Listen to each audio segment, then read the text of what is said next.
Aqui não são aulas de história, mas são toques para a gente ver como Deus tem falado ao nosso coração na história do Brasil.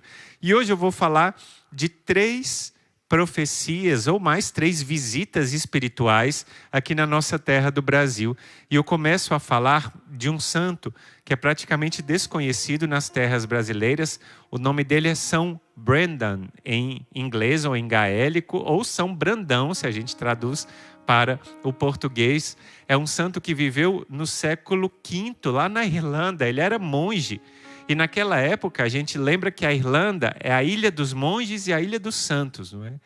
Lá haviam numerosíssimos monges que viviam na ilha da Irlanda e eles tinham uma especial predileção em viverem em ilhotas, em ilhas bem pequenas, lá na costa da Irlanda. Eles viviam lá, erguiam seus mosteiros, às vezes seus eremitérios, iam sozinhos e viviam lá naquele ambiente inóspito. A gente sabe que a Irlanda chove muito, uma ilha onde o tempo é muito frio, muito chuvoso, é muito difícil viver lá desprotegido, mas esses monges viviam em ilhas isoladas. E São Brendan, ele vivia em uma dessas ilhas, mas ele ficou conhecido como, além de viver em algumas ilhas, em fazer viagens de barco. A gente sabe que essas histórias foram ganhando a Idade Média em toda a Europa e ele é considerado como o descobridor das Ilhas Faroe, que fica lá já pertencente à Noruega, à Dinamarca, nesses países nórdicos ali. E aí é a imagem de São Brendan viajando com seus monges nesse barco. E viajava, inclusive diz algumas histórias que ele chegou à região da Terra Nova, lá na América do Norte, inclusive as Antilhas. Mas olha o que é mais interessante.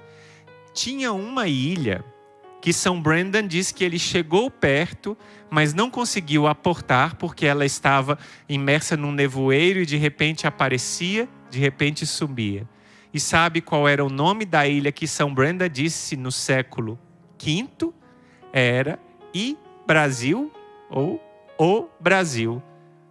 Engraçado, não é? Já no século V, ou seja, 1500 anos antes dos portugueses chegarem aqui nas terras brasileiras, São Brendan já falava dessa ilha de Brasil. E depois falava que nessa terra existiam terras vermelhas, e a cor vermelha era a marca dessa terra. Você, como eu, que estudou na 5ª série, quando eu estudei era 5ª série, não era? Agora é o 6º ano, né? Eu estudei na 5ª série. Quando a gente começou a estudar a história do Brasil, a gente estudava a história do Brasil na 7ª série, já nem sei mais, já vão para mais de 35 anos, nem sei, não é? A gente estudava que o nome do Brasil é devido àquela madeira pau-brasil. Mas eu fazendo uns estudos hoje, eu estava estudando que nas línguas tupi, a árvore do pau-brasil tinha outro nome completamente diferente.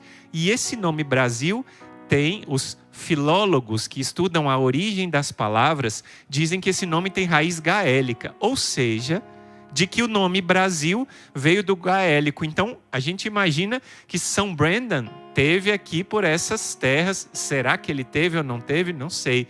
Quando a gente chegar no céu, a gente vai perguntar para São Brendan. Mas além dessa visita espiritual, visita especial, que a gente não sabe se aconteceu, mas existe essa tradição. Inclusive, eu não sei se eu consegui baixar e colocar aqui para a irmã, mas tem um mapa em que mostra a ilha. Acho que eu não consegui baixar esse. Um mapa que mostra a Inglaterra, mostra a Irlanda e do lado uma ilha escrito Brasil, uma ilha perdida no mapa feito na Idade Média. Não é? Então a gente tem essa história de São Brendan para a gente ficar pensando. Não é? Então será que a nossa terra já foi visitada pelos santos? E outra tradição muito consistente é uma visita que ninguém mais, ninguém menos que teria feito da nossa terra foi o apóstolo São Tomé. Como é isso? Explica. Alguns índios, ou na realidade muitos índios, de norte a sul do Brasil, contavam que veio alguém ensinar para eles que não se deveriam adorar os demônios, mas se deviam adorar a Deus, que cada homem deveria casar com uma única mulher, que não se deveria praticar atos de canibalismo, e esse homem era chamado de Zumé ou de Sumé. E esse nome Sumé, ou Zumé, tem até uma cidade, não é, na Paraíba, que se chama Sumé. E esse nome, de norte a sul do Brasil, era chamado desse homem.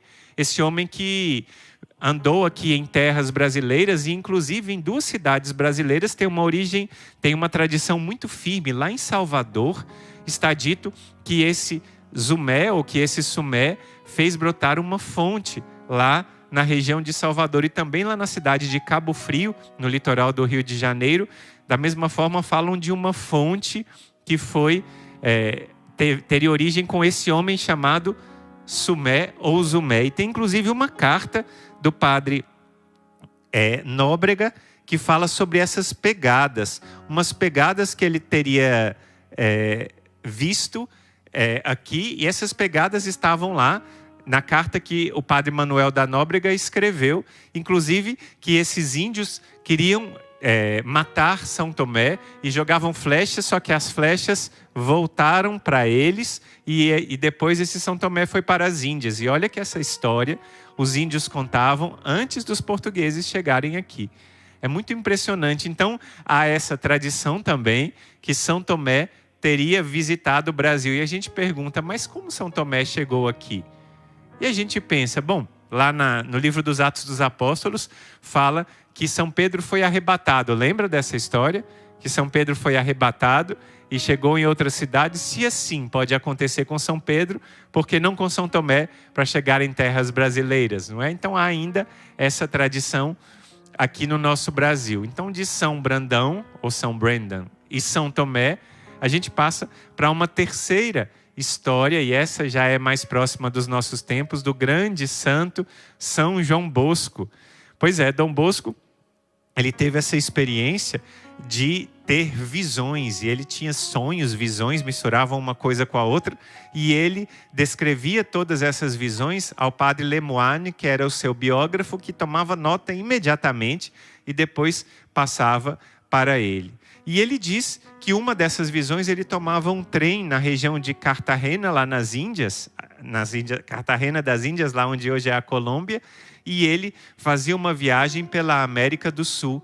E olha que impressionante, quando ele chegava entre os paralelos 15 e 20, ele via um lago, e desse lago ele via uma civilização maravilhosa e via muitas graças sendo derramadas. E nós que somos brasilienses, eu saúdo todos os brasilienses como eu, aprendemos isso, não é?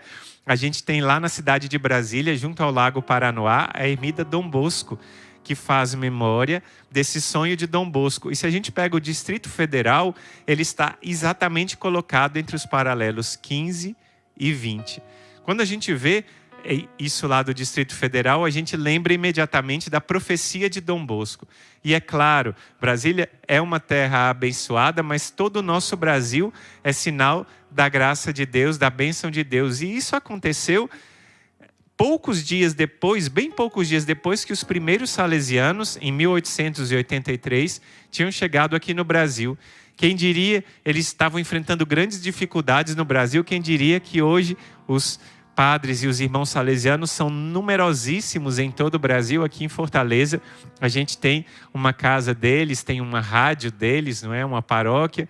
Espalhados pelo Brasil, eles estão em quase todos os estados brasileiros, não sei se estão em todos, mas em quase todos. E isso é fruto do sonho de Dom Bosco. Por isso que eu estou falando, olha, são 3 santos. São Brendan, São Tomé e São João Bosco, Dom Bosco, que formam a pré-história dessa tradição espiritual da nação brasileira